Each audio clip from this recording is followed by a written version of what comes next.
Hey, welcome to Maxwell 3000 Productions. I'm Maxwell 3000. Today I'm here with my brother, one of my best friends, Tommy Dixon. He is owner and operator of Dixon Fence Company. Any fencing or carpentry work you need, you can call 423-999-1390. The reason we're here today, like myself, Tommy is what I call a cultural connoisseur, and he and I engage in a book club. And so we just want to sit down and kind of talk about what we've been going over the last month.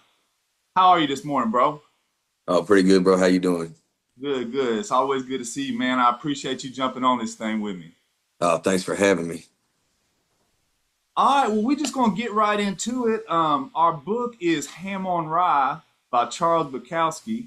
Henry Charles Bukowski was born Heinrich Karl Bukowski, August 16th, 1920, in Andernach, Germany. I got to get some of that gravy out of my mouth when I say stuff like that. You know what I mean? Anyways, he died in 1994 while living in San Pedro, Los Angeles, California, and really grew up in poverty during the Great Depression. I mean, we look at the time when he was born, right? A lot of his early life was during that depression. Um, had very little success writing early on.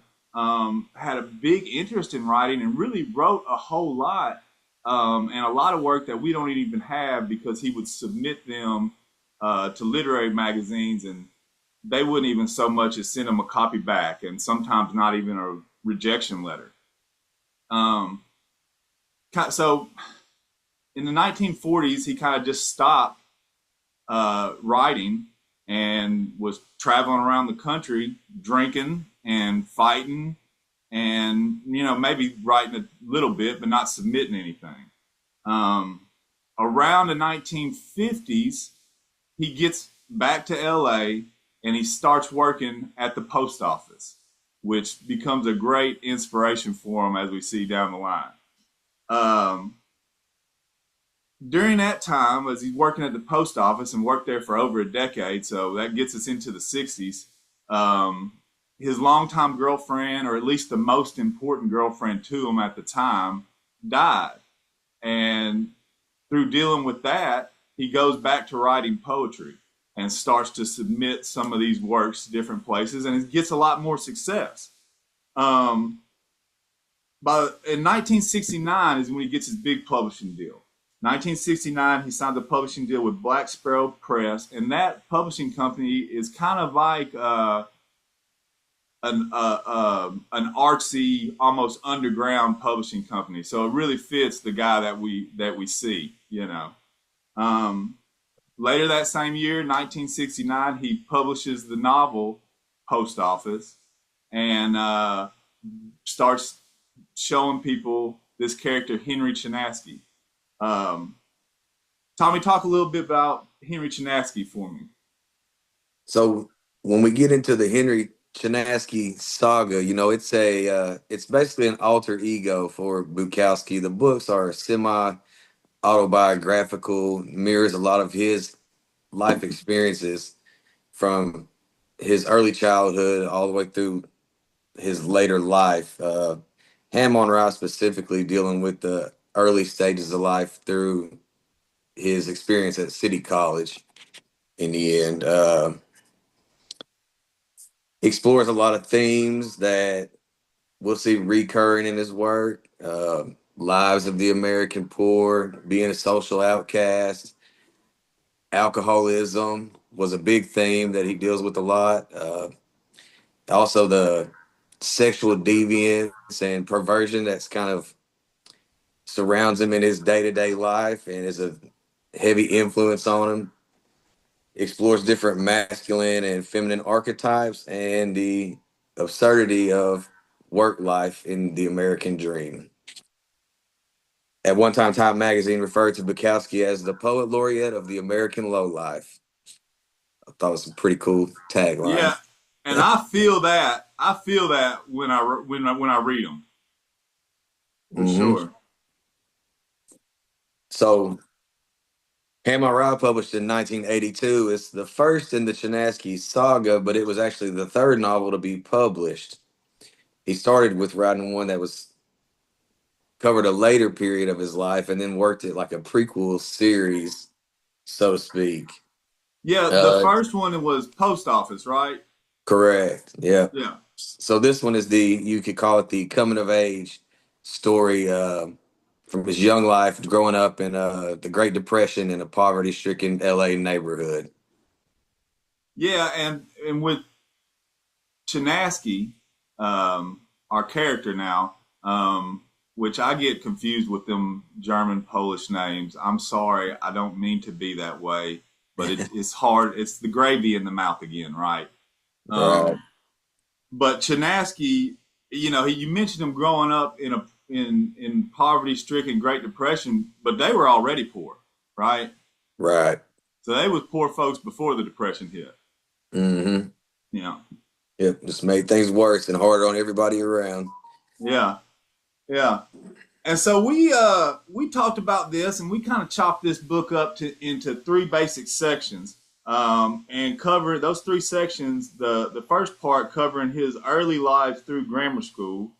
That second section kind of being his junior high through high school years, and then his experience at City College and his early work life uh, being that last section. Um, and it really starts with his earliest memories, right? Right.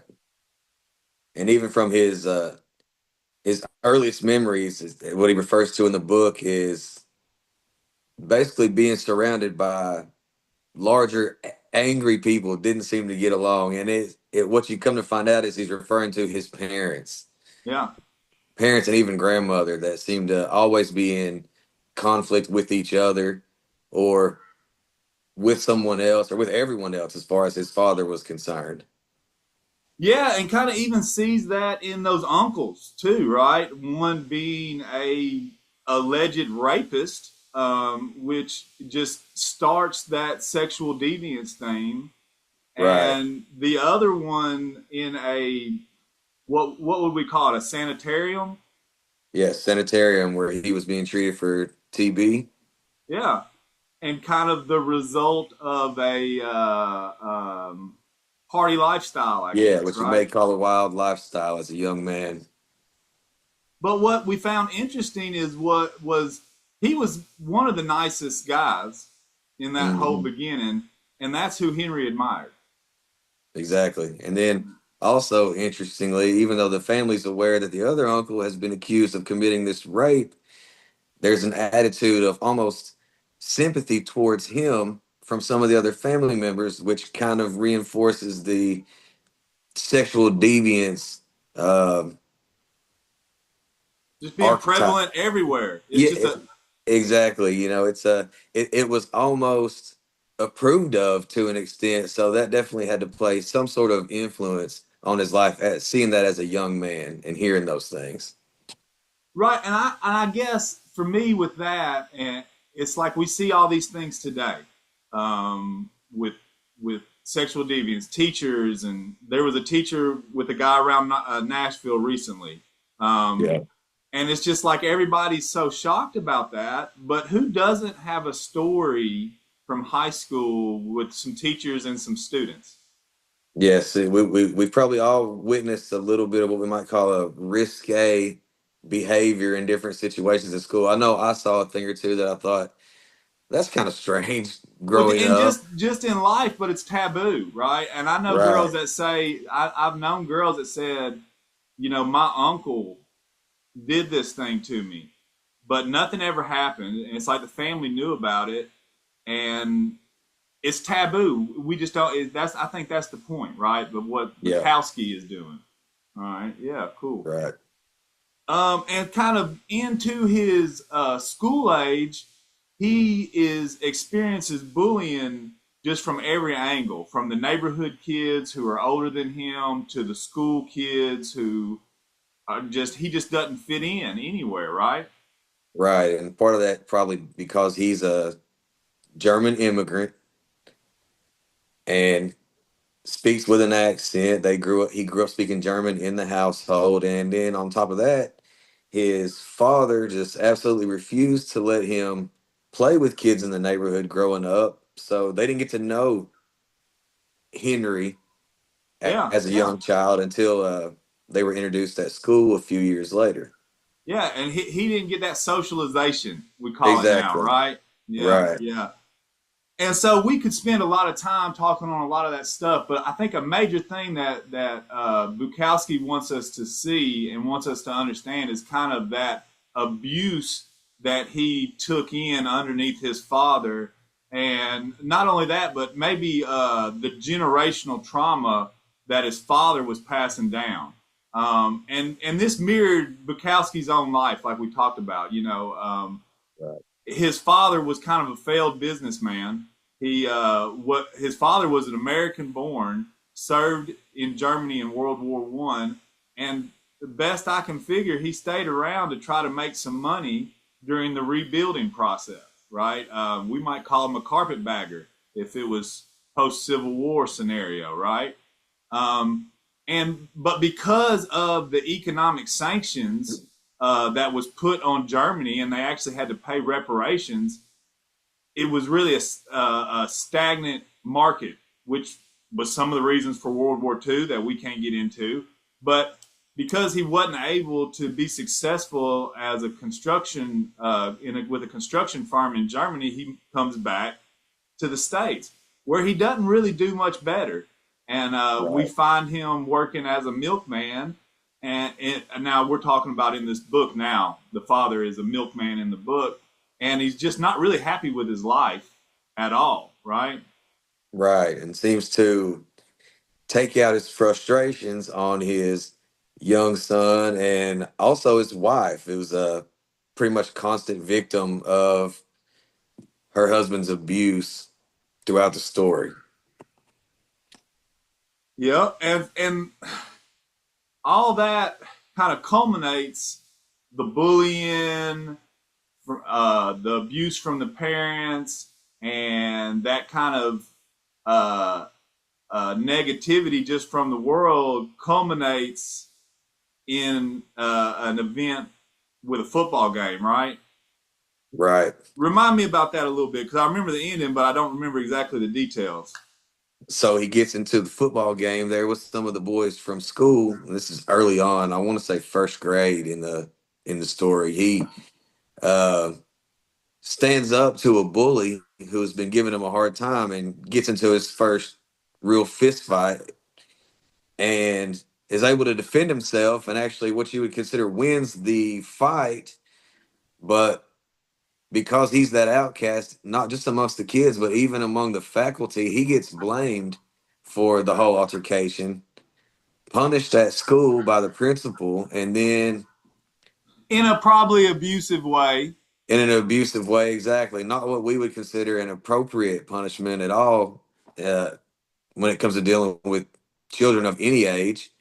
And then they send a letter home to his parents, which just guaranteed that he would get it even worse from his dad. Yeah, and So that's that what we get the famous razor strop, right?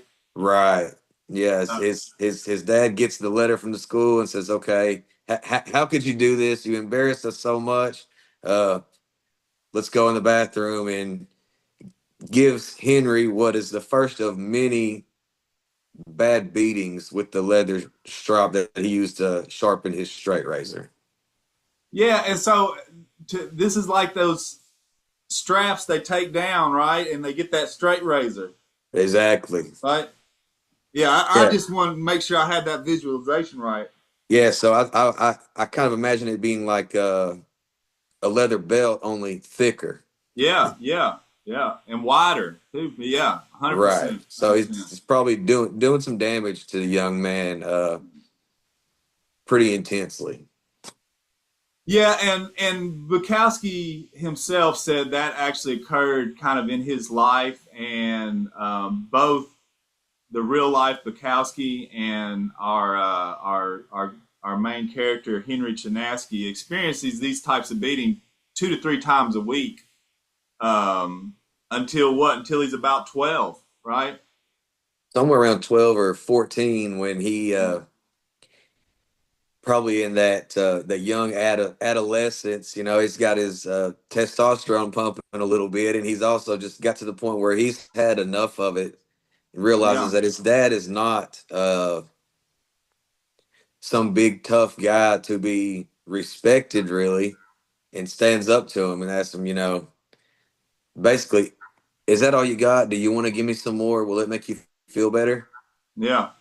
Which Well, and what's interesting to enraged his me, dad, but put an end to the beatings at the same time. yeah, at least that type of abuse. And Right. you said respect, and I think that's 100%. But I think he probably lost respect for his father before that. But at that point, he no longer feared him. Exactly. Yeah.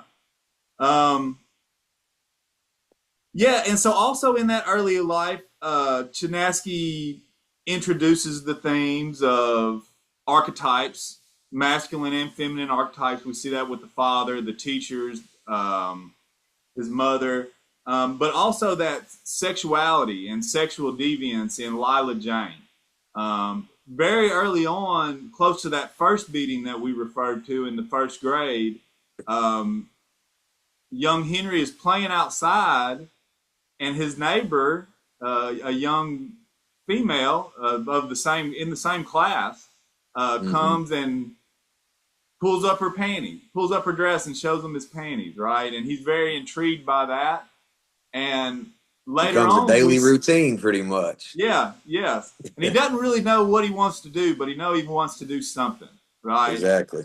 that whole theme kind of culminates in this section uh, with that experience at there's an old car in the woods by the junior high, right?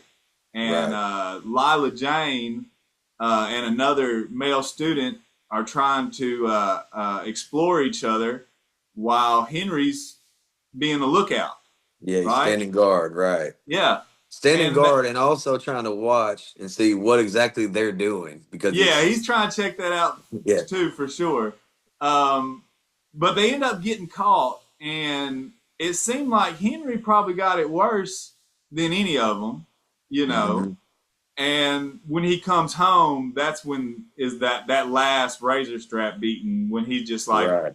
"Go ahead and whip me a couple more times if it makes you feel better," you know. Yeah. Which I'm sure made his father feel like a small man, which And yeah, furious too, I'm furious, sure. but to a point where he couldn't do much more. I mean, he'd given him all the pain he could dish out at that point, and Henry made it clear that he could take it. Yeah, yeah. So that kind of gets us into junior high. That's the end of grammar school, I guess. In junior high, we there's a lot of characters that are introduced, but I'm going to mention Baldy. Why is Baldy important for us? Well, they have wouldn't call it a friendship necessarily. They have a type of friendship that lasts for just about the rest of the story as far as that goes. But Baldy was another social outcast that kind of bonded himself to Henry. I think he saw Henry as like a tough guy, so maybe there was being friends with him. There was a layer of protection against the neighborhood bullies, which fistfights were a daily occurrence at that time in their neighborhood. But the main thing that Baldy, the main way he influenced Henry was he introduced him to alcohol. They Yes. had a wine cellar. Baldy's dad had a wine cellar. And I believe this was during the tail end of the Prohibition period. So they, after school, go down to the wine cellar one day and have a couple drinks. And Henry realizes, whoa, hey, I like this. Yes. Getting drunk, getting a buzz from alcohol, man, it's something he really enjoyed. And we're still saying from a young age, fifth or sixth grade. Yeah. Yeah. And we see a pattern, a behavioral pattern for Henry, right? Where he Right. consumes alcohol, he becomes aggressive, and even misogynistic, right? Yes. Because he gets this buzz on and he tells Baldy, "Hey, I feel good. I think I'm gonna go have your mother sexually, not in that way, right?" Right. And Baldy says, "Like, hey man, not cool, kind of. And Yeah. Henry's like, you know, I can whip you, you know. Yeah. And Baldy had to just kind of accept it, like, Yeah, okay, but we're friends. But but we're Henry friends. Henry doesn't really view other people as friends. He doesn't really care for Baldy's friendship. He enjoys his relationship with Baldy just because of the alcohol at this point. 100%, 100%. And I think like what you just said, as far as the way he views friendships, is there's I think there's something wrong with the world, but there's also a little bit something wrong with Henry, because we see that anybody that wants to show him any compassion, he sends them away, and then anytime that he reaches out, he is rejected. And a lot of Right. time is because it's just not the right situation, right? Right. Yeah. All right. Well, so moving on, through his junior high and high school, those sexual themes of sexuality, sexual deviance, and perversion, that's all combined with those masculine and feminine archetypes. Right. You want to talk any about that before we kind of move on?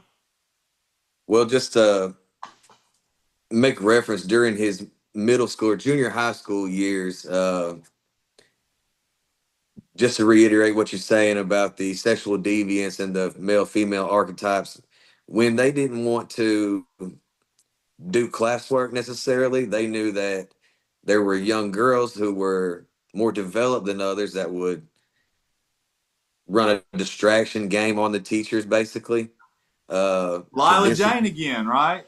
right, right. So it was she's flirting with the teachers. Hey, next thing you know, he's letting her sing and dance in front of the class, and the teacher's basically drooling over this young girl, which is entirely inappropriate, but it's just reinforcing the deviance that he has seen since he was a younger child, looking back to where the situation with his uncle being accused of rape and all that. Yeah. And Um, Go ahead, right. bro. And I was just thinking, just like that with the English teacher, right? Who is a younger female, who uses her sexuality to teach her class, right? And kind of to Right. influence the students to pay attention to her. And Exactly. we even see one student who was probably a special needs student, right? Hmm. That's in the general population class. We might call that an inclusion these days, you know. Yeah. And he ends up masturbating regularly in the back of the class, Yeah. During the right? class, and everybody is aware, including the teacher, And they just and kind of don't talk just about it, don't address it. exactly, they ignore it and just carry on with the lesson plan on a daily basis. Yeah. Yeah. All right. Well, by the time Henry's getting into high school, the depression has already begun, and his father's lost his job as a milkman, and his father's really struggling to keep up appearances, right? Right. Even though Yeah, he's unemployed, like much of the neighborhood around them, everybody had lost their jobs, but Henry's dad is so proud and so eager to keep up appearances that he still gets in his car and leaves every morning at the same time and returns every evening as if he's been at work all day, yeah, just to keep up appearances in front of the neighbors. yeah. And you know he was going somewhere because he wasn't going to spend the gas. Right. Yeah, yeah. Also, around this time, or probably before, he developed acne, but at this time his acne became really bad, and this is something that even Bukowski dealt with in life. He had really bad acne, and even dealt with the scars of the acne throughout his life. And Um, it made him so self-conscious at this point because during his middle school years, he kind of had developed this reputation as a tough guy because of all the fist fighting with the different bullies and things like that, and standing up to guys who were supposed to be tough. and And success in baseball, and yeah, right, and he's thinking, man, I'm finally starting to gain ground and get in with the guys, and then when he starts being plagued by the acne at the beginning of high school, it just makes him feel like he lost all that ground. He's just even more of an outcast once again, not attractive. He feels like he's an undesirable character to be around, whether other people really viewed him that way or not. Yeah, 100%, 100%. Um, and with this act, I mean, he stops going to school because of it, Yeah, you right? talk. It had to be some very severe acne situation that he had going on. Yeah, yeah. Yeah, pulled the Um, man from high school to seek treatments.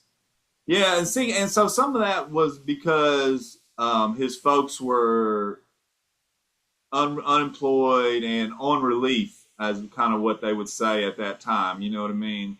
And Mhm. like you say, everybody was on relief. But because of that, Henry's eligible for these treatments for free, right? Right. Um, and they're horrible, right?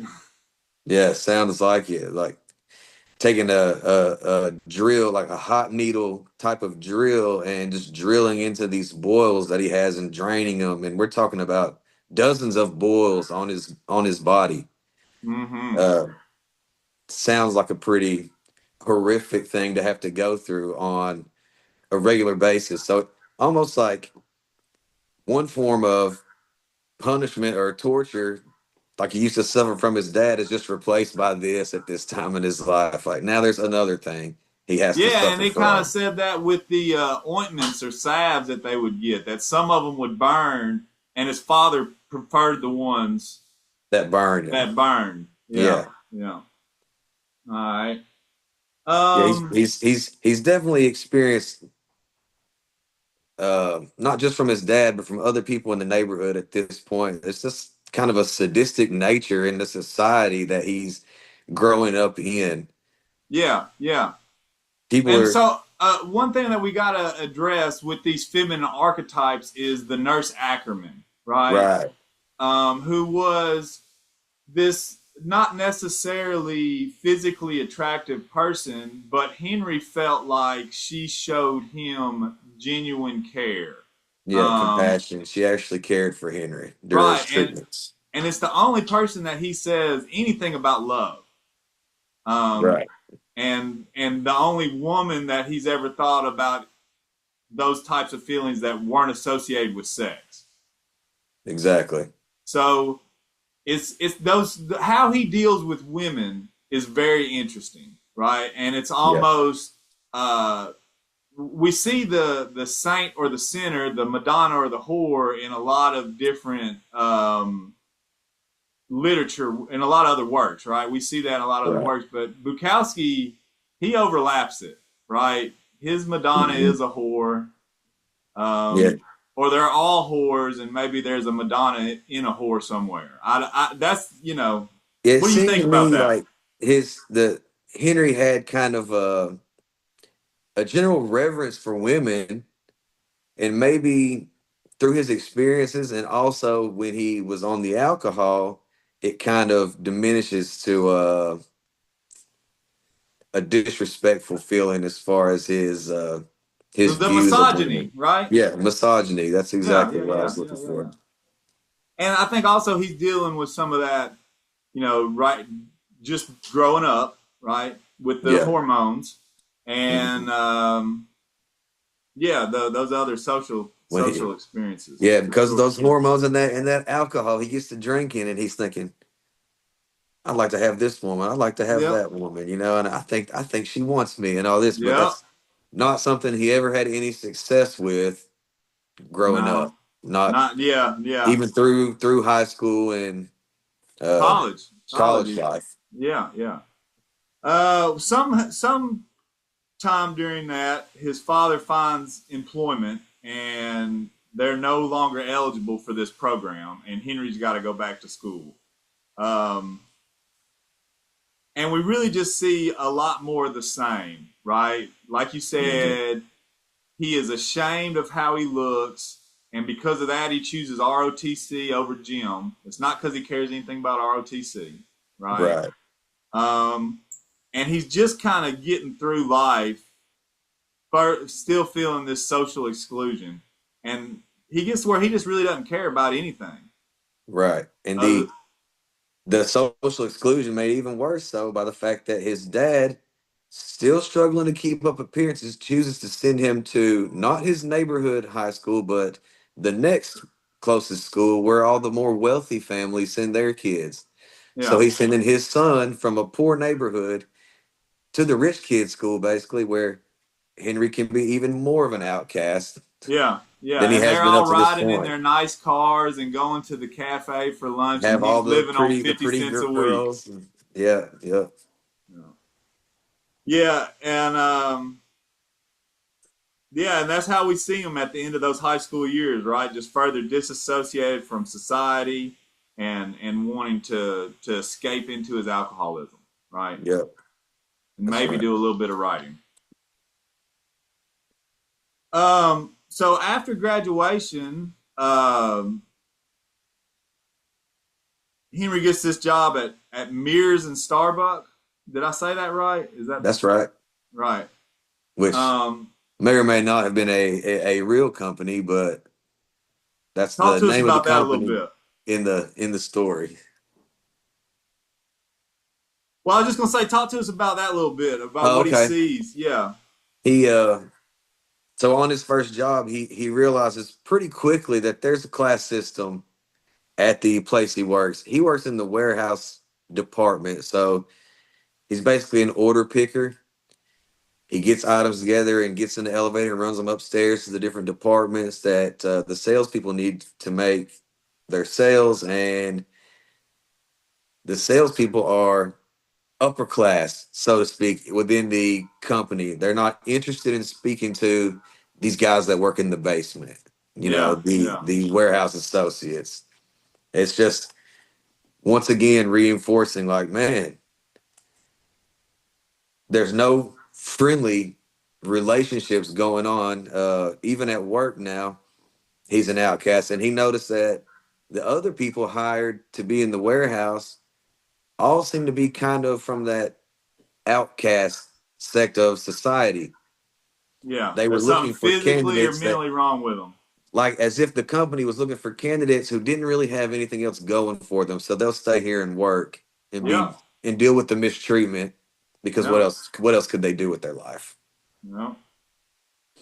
Yeah, and it's funny because he has to be on the floor for something, and he sees a former schoolmate, and the schoolmate kind of takes some jabs at him, verbal jabs, and says, "Meet me in the parking lot."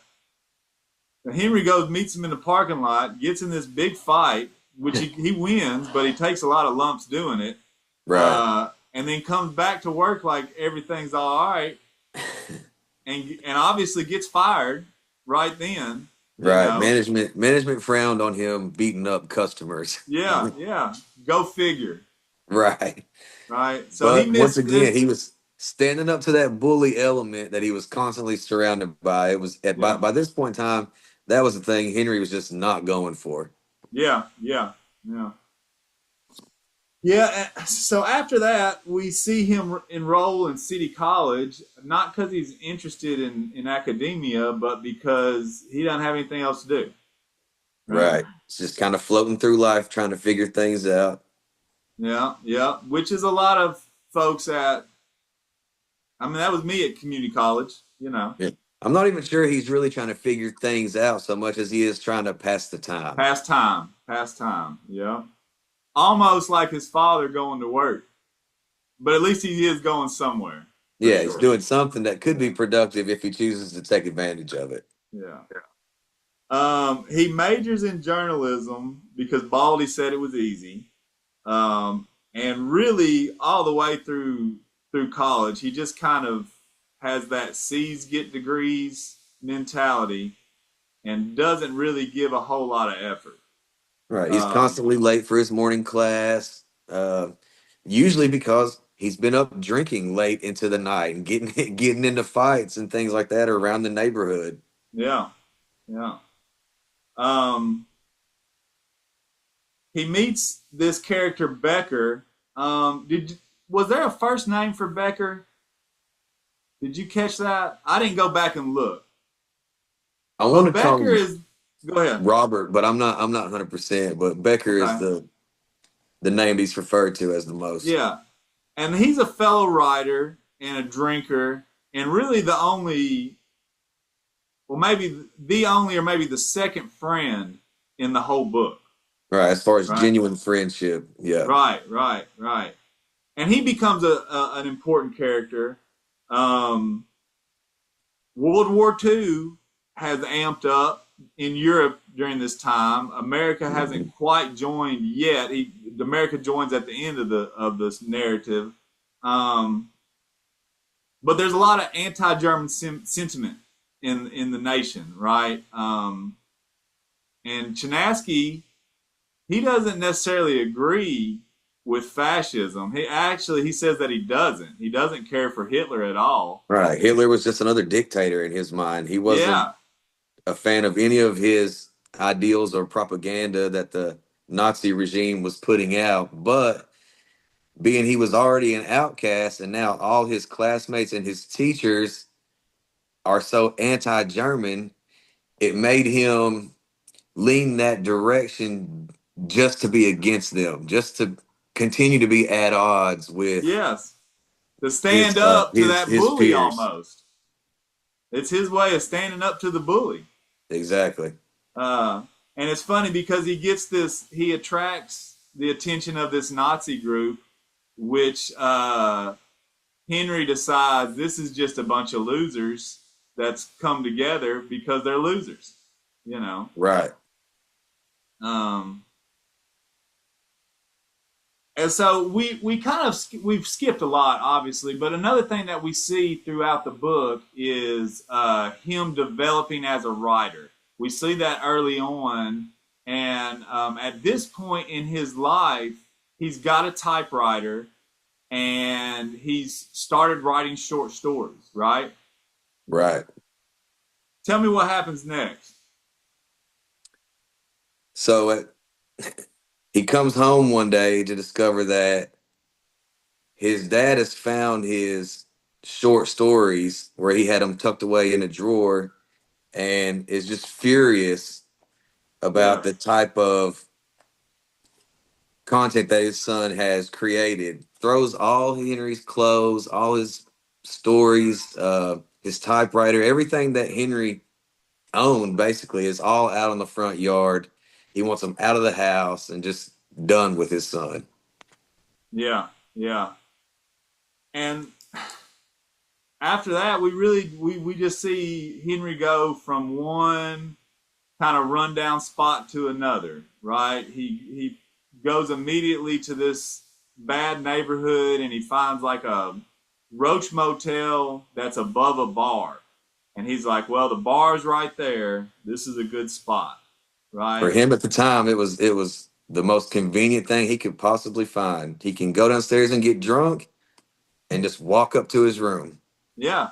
And that's pretty much what he does until he gets in a couple of fights and has to leave that place and then has to go to another very rundown place um, and kind of starts doing the same thing, right? Right. Just repeats the cycle again. Yeah. Um, so for the remainder of the book, he finishes up at City College, but it doesn't ever really say he actually graduates. No, I Um, think they reference him dropping out a semester short of okay. graduation. I think he had just had enough. School seems pointless. Work seems pointless. Life seems pointless, basically, Yeah. at that point. All he wants to do is drink and coast.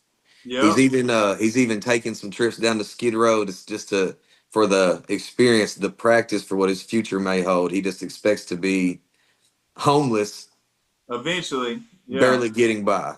Yeah. He didn't like that experience though, which I found pretty interesting as well. Right, Yeah. But and the remainder of the book really focuses on that relationship between Henry and Becker. right.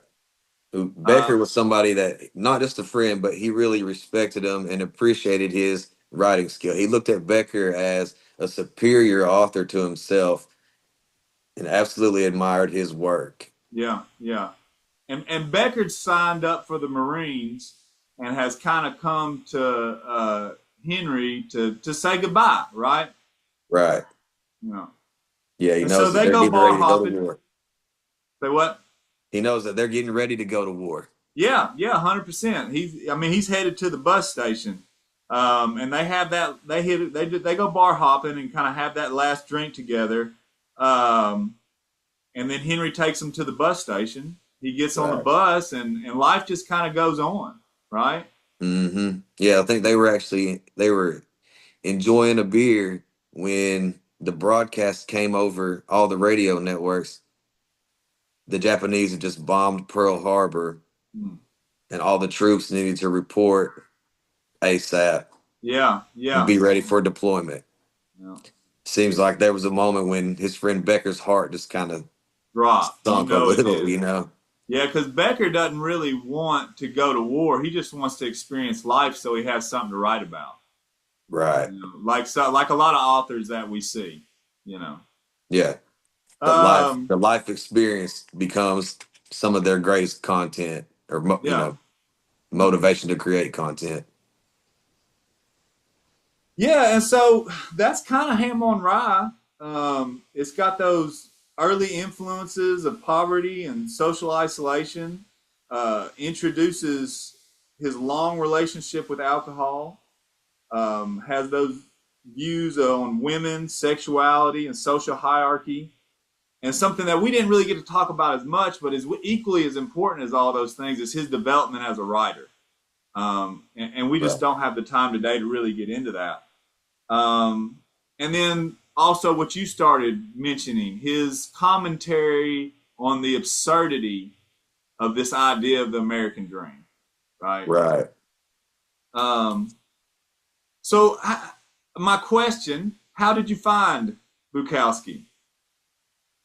I think that Bukowski is a great writer, just from having read this one work that he's created. And there's just such a nice flow to the story. Not everything that you read feels that way, in my opinion. Some things you would rush to get to a stopping point, whereas Bukowski's writing, I find you once you get into it, I mean, you don't want to put it down. He produces a lot within a little space, if that makes sense. Yeah, and so that's what I like about Bukowski as well. And so I personally don't really identify with Bukowski.